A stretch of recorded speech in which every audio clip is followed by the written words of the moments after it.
We're live from New Delhi. You're watching DD India News, India's voice to the world. I'm Lipakshi Khurana. Coming up in the next hour.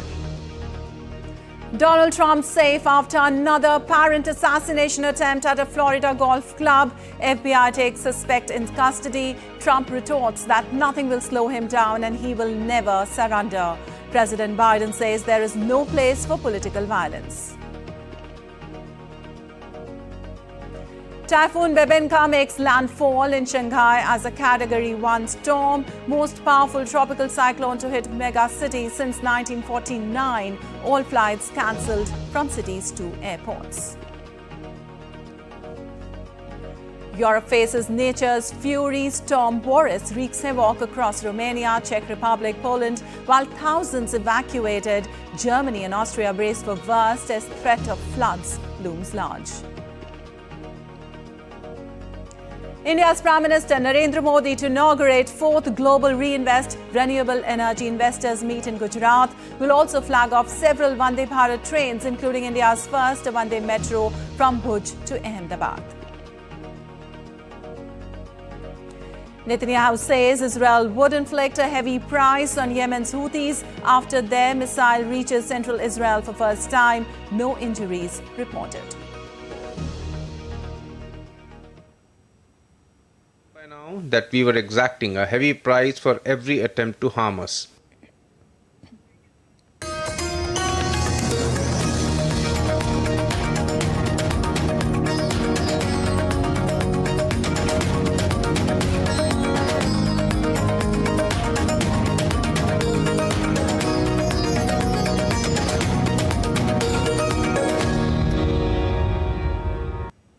And on to the details now. Former U.S. President Trump narrowly survived yet another assassination attempt in South Florida just 2 months after another gunman tried to kill the Republican presidential candidate. The former president said he was safe and well, and authorities held a man in custody.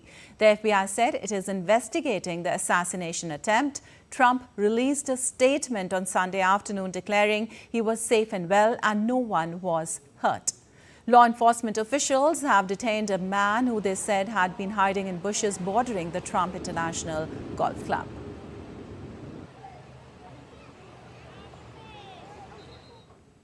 We have somebody in custody right now that is a potential suspect. We got a little bit more work to do on it, but as we usually do, as soon as we decide that we're going to book him into the county jail and the charges that he's going to be booked into, we'll get those to you and we'll get a picture of him. And we'll get you his background.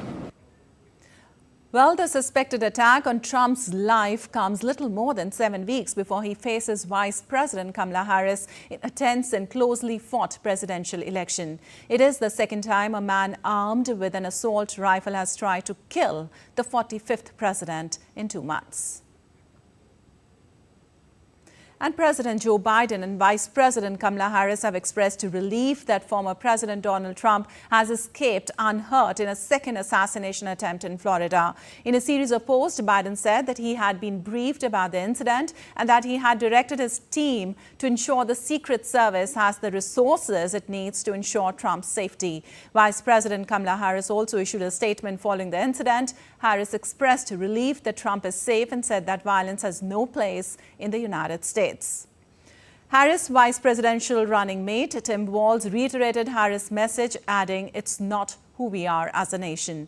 Trump's running mate, U.S. Senator J.D. Vance, said, "I am glad President Trump is safe. I spoke to him and he was amazingly in good spirits."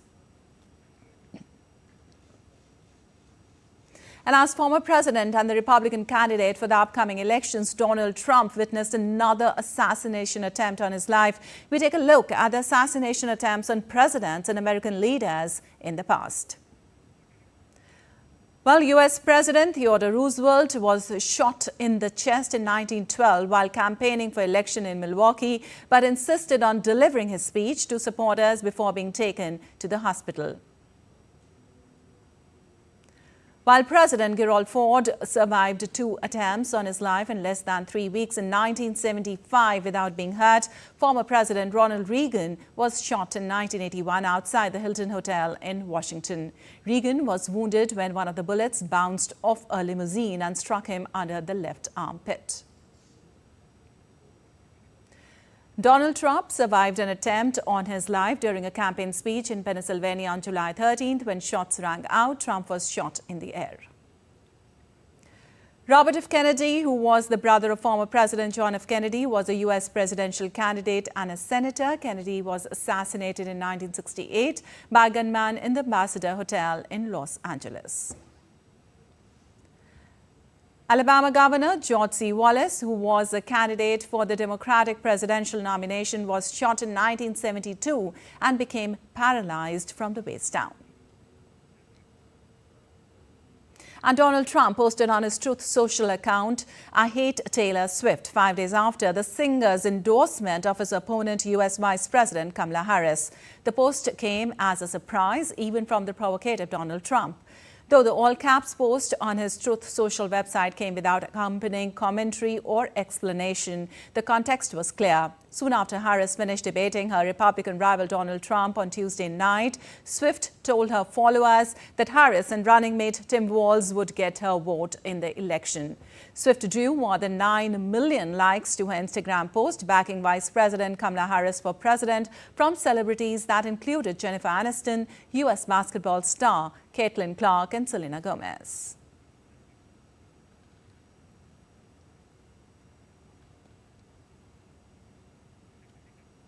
And moving on, Typhoon Bka made landfall in Shanghai on Monday morning as a Category 1 storm, the most powerful tropical cyclone to directly hit in more than 7 decades.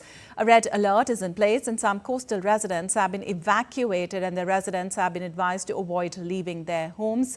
All flights at Shanghai's 2 main airports are grounded and ferry services and some trains have been suspended. Shanghai's flood control headquarters told they had already received dozens of reports of incidents related to the typhoon, mostly fallen trees and billboards. The typhoon could be the strongest tropical cyclone to hit Shanghai since Typhoon Gloria in 1949. Another typhoon, Yagi, killed at least 4 people and injured 95 when it struck China's southern island of Henan earlier this month. And some parts of the Czech Republic and Poland face the worst flooding in almost 3 decades. The towns evacuated thousands of residents due to Storm Boris. More rain and strong winds are forecast until at least Monday in Central Europe. 250,000 Czech homes were without power. Authorities are on high alert with more rain anticipated. Meanwhile, the director of the Fire Rescue Service reported that over 200 fallen trees have been cleared within the past 24 hours.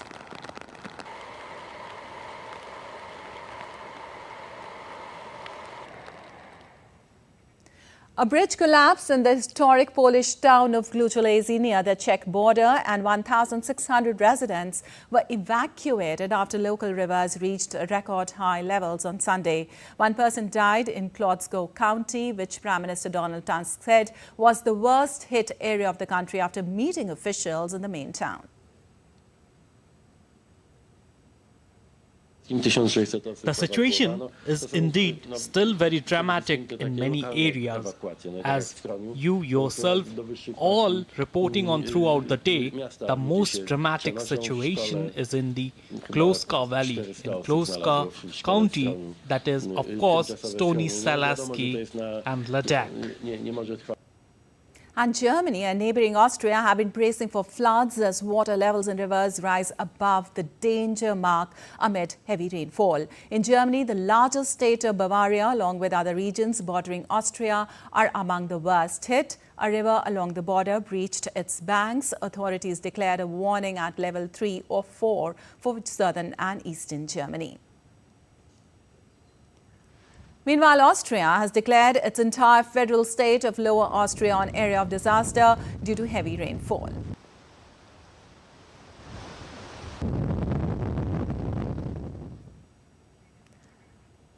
Well, the military has been deployed, 2,400 officials for flood relief and rescue work. Firefighters have also been involved in installation of emergency shelters.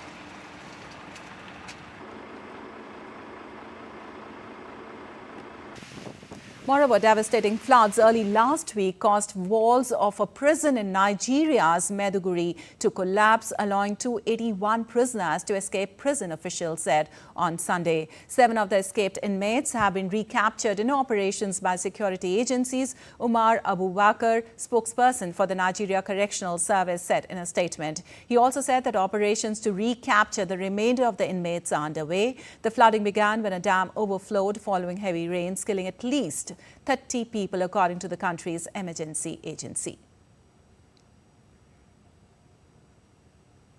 Meanwhile, in India, water entered low-lying areas as water level in River Yamuna and Ganga rose in Uttar Pradesh's Prayagraj. In the recent days, Prayagraj has witnessed a record-breaking rainfall.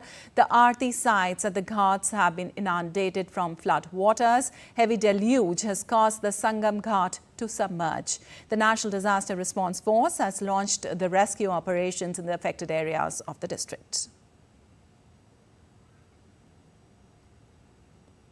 While severe droughts in Brazil's Amazon rainforests are significantly impacting residents' lives, with record low water levels in the upper stretches of the Amazon River severely restricting mobility. In Menacapuru, the drought has disrupted navigation on the Solimões River, which merged into the Amazon River downstream and serves as a crucial transport route for the town. Boats stranded on sandbanks are now a frequent sight, complicating the transport of local goods such as fish, bananas and cassava, and interfering with the delivery of essential supplies like food and water. According to the National Center for Monitoring and Early Warning of Natural Disasters, the current drought is the most intense and widespread Brazil has experienced.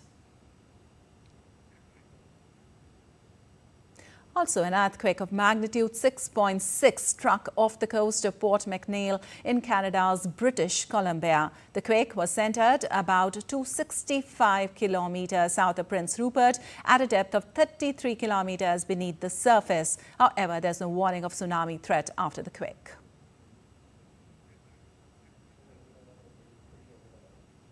And still to come on DD India News Hour.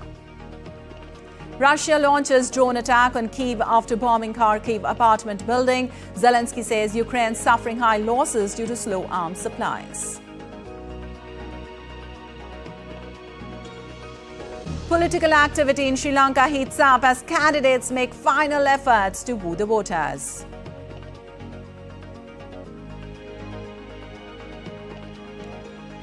And stay with us to get all the glitz and glamour at the Emmy Awards in Hollywood.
Welcome to Jaipur.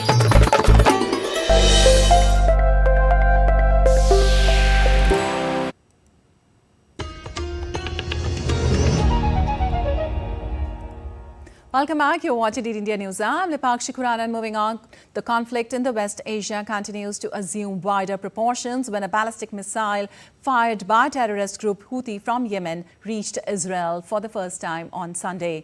Houthi military said the new hypersonic ballistic missiles traveled 2,040 kilometers in just 11.5 minutes. The missile triggered air raid sirens in Tel Aviv and across central Israel, sending residents running for shelter. An Israeli military said the missile was hit by an interceptor and fragmented in the air rather than being completely destroyed. It also said that 40 projectiles were also fired towards Israel from Lebanon on Sunday and were either intercepted or landed in open areas. The Houthis have fired missiles and drones at Israel repeatedly in what they say is solidarity with the Palestinians since the Gaza conflict began with the Hamas attack on Israel in October. And meanwhile, Israeli President Benjamin Netanyahu has vowed heavy price for the missile attack. Referring to Hodeidah port strikes on Houthis in July, he said whoever needs a reminder of that is invited to visit the Hodeidah port. Previously, a drone that hit Tel Aviv for the first time in July killed a man and wounded 4 people. And in response, Israeli airstrikes on Houthi military targets near the port of Hodeidah killed 6 and wounded 80. We are in a multi-front campaign against Iran's axis of evil, which is striving for our destruction. Houthis launched a surface-to-surface missile from Yemen into our territory. They should have known by now that we were exacting a heavy price for every attempt to harm us. Anyone who needs a reminder on this matter is welcome to visit the port of Hodeidah. Whoever attacks us will not evade our strike. Hamas is already learning this through our determined action, which will bring about its destruction and the release of all of our hostages. Well, in the latest incident in Israel, a border police officer was stabbed in the old city of Jerusalem on Sunday, and police is calling it a terror attack. The attack took place near the Damascus Gate. Injured officer was evacuated for medical treatment. Police said the terrorist was neutralized and the attack was concluded swiftly and professionally.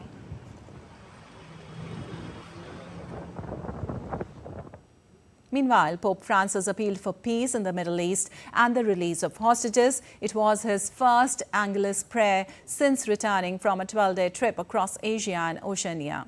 The Pope commemorated Hersh Goldberg Polin, a 23-year-old American Israeli who was found dead in Gaza on the 1st of September, along with 5 other hostages, and expressed his solidarity with his mother, Rochelle.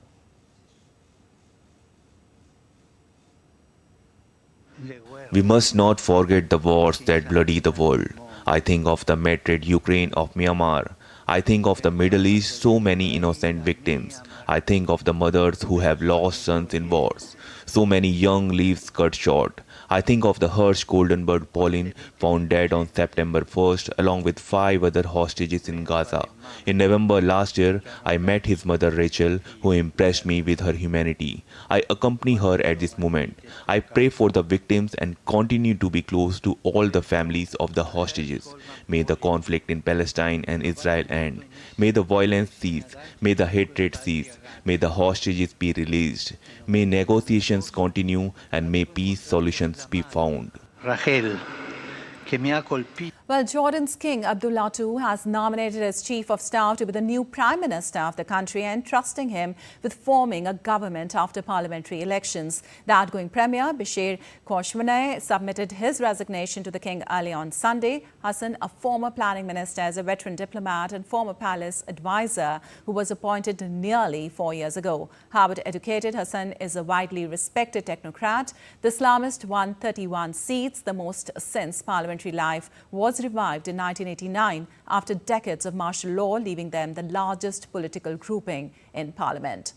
Under Jordan's constitution, most powers still rest with the king, who appoints the governments and can dissolve parliament. The assembly can force a cabinet to resign by a vote of no confidence.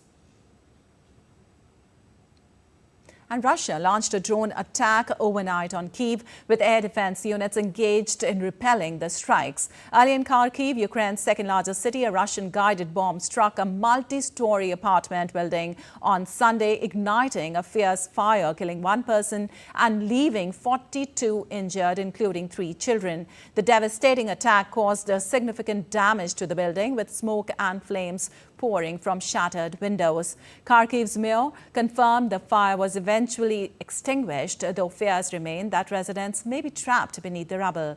Located near the Russian border, Kharkiv is no stranger to these relentless assaults from bombs, missiles and drones, suffering near daily attacks.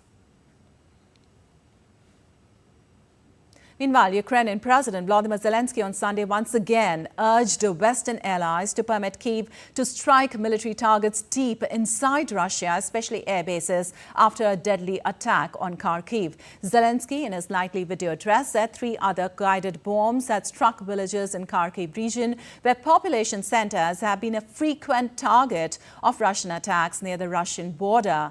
Zelensky called for rapid decisions on long-range strikes. He said appropriate decisions were expected in the first instance from the United States, France, Germany and Italy. Every Russian strike of this nature, every instance of Russian terror, like today in Kharkiv, this proves that there must be long-range capability and it must be sufficient. We are waiting for appropriate decisions coming primarily from the United States, the United Kingdom, France, Germany, Italy. Well, North Korea's Supreme People's Assembly is set to reconvene on the 7th of October in Pyongyang with a major constitutional amendment on the table. The session follows January's explosive meeting where leader Kim Jong-un declared South Korea the primary foe and dismissed hopes for reunification. Kim's call for constitutional changes marks a turning point in the regime's policy, cementing the divide between the two Koreas. The upcoming session is expected to formalize this stance while also addressing laws on light industry and product quality.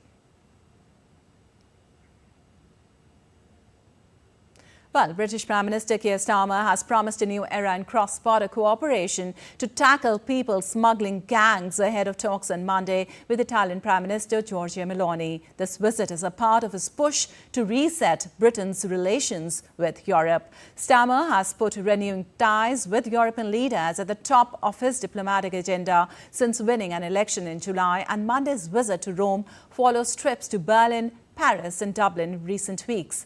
In his meeting with Meloni, Starmer will stress his commitment to tackling illegal migration and the need to work with European partners to smash the business model of the illegal networks that fuel it. Starmer has scrapped the previous government's plan to deport asylum seekers who arrive in small boats to Rwanda, but has not ruled out arrangements that would see asylum claims processed offshore, which is similar to an agreement Italy has struck with Albania. And British broadcaster Hugh Edwards is due to be sentenced on Monday over indecent photographs of children capping a stunning fall from stardom. He's one of the most recognizable faces on UK television. Edwards was made anchor of the BBC's flagship 10 p.m. news bulletin in 2003. He narrated all the major events in the UK, including the funeral of the late Queen, the wedding of Prince William to Kate Middleton, and has hosted UK general election coverage. But the 63-year-old's reputation and career now lie in tatters after he pleaded guilty in July to 3 charges of making indecent images of children between December 2020 and August 2021. His fate will be decided at Westminster Magistrates Court in London. It is possible it could be suspended. The former leading anchor admitted receiving 41 indecent images of children over WhatsApp, including 7 of the most serious type. Most children were aged 13 to 15 and one was between 7 and 9.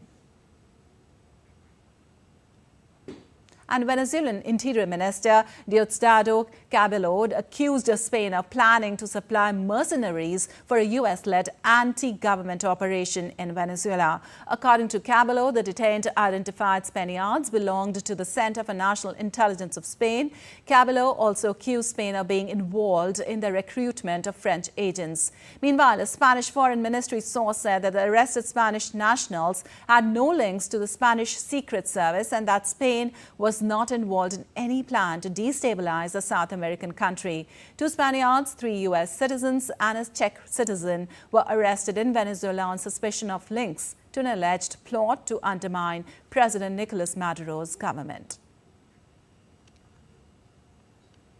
And Mexico's judicial reform that will overhaul the country's courts and allow voters to elect judges officially came into effect on Sunday after the text of the constitutional changes was published in the government gazette. The reforms marks a major legislative victory in President Andres Manuel Lopez Obrador's final weeks in office. He argued that the overall was needed to better serve the interest of ordinary citizens. The government begins the process to prepare for the first judicial elections for federal judges, including Supreme Court justices, set for next June.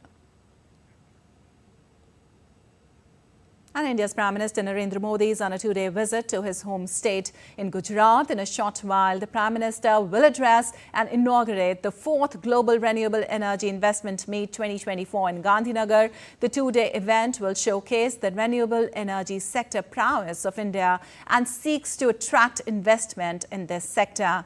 Multiple companies, including Tata Power, Suzlon Energy, Worry, amongst others, are showcasing their offerings and achievements in this sector. Even countries like Germany and the European Union have set up their pavilion at the exhibition in Gandhinagar to showcase their country's offering.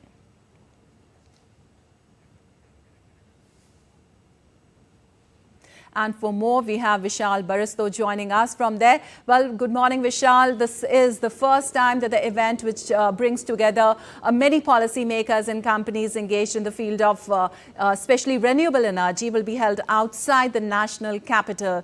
The conference will delve into the future of energy. What all is the agenda for today? Well, a very good morning to you, Lipakshi. Indeed, it's going to be a very, very important summit because this is the first time that Gujarat is hosting it. Twice it was held in Delhi. Then the third could not be held. It was held virtually because of the COVID. And this is the 4th summit, and Prime Minister would be inaugurating this summit that kicks off today and will carry on till 18th of this month. So a lot of people, especially the experts, the policymakers, the industrialists, they would be attending this conference from the politicians from across the country. Rajasthan is also participating in this in a big way, and also we are expecting experts from abroad as well.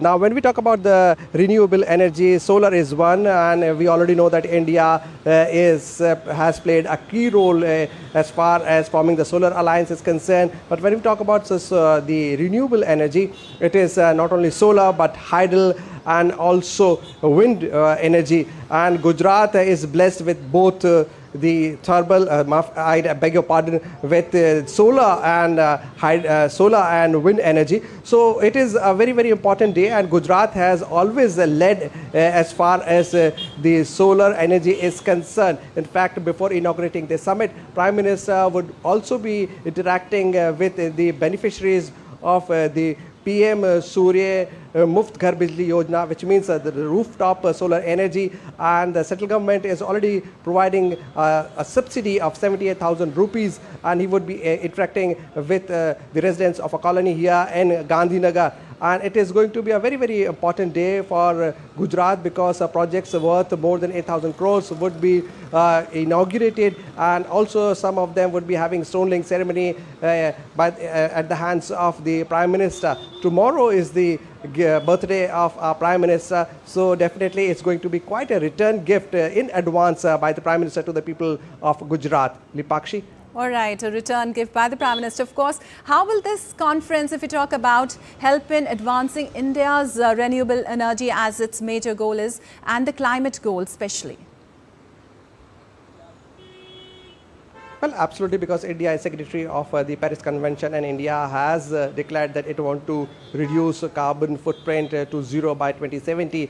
And it is working very, very hard because it is not that easy. India is a developing nation with the largest population in the world, and it has to cater to its population. So to reduce the carbon footprint, India has taken a lead. India has already played a key role in the Solar Alliance as getting countries together. How can they use the solar energy? We are also working towards the green hydrogen. Also, the hydel and the wind energy can play a big role. So India wants to tell the world that it is not only calling itself leader of the global south, it is also walking the talk, it is also leading the way. And yes, a damage has been done by the developed world to a great extent. But now, since India has always believed, and that was the motto of G20 in Delhi, one earth, one family, one future. So this is not the time to play a blame game. We all have to stand together for the future generation, for the very survival of the earth, for the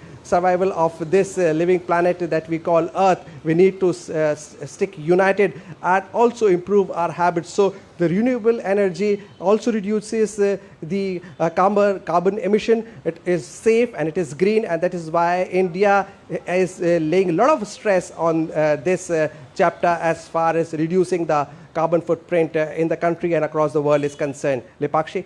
Right, Vishal, as you said, we have to stand together in protecting our planet. But with more than 25,000 delegates and India, as you said, taking the lead and leading the way, what latest innovations can be expected? Well, the ideas would be exchanged because we are having leaders within the country. Hero Group is investing in this, is participating in this summit in a great way, and there are other leaders also, industry leaders also.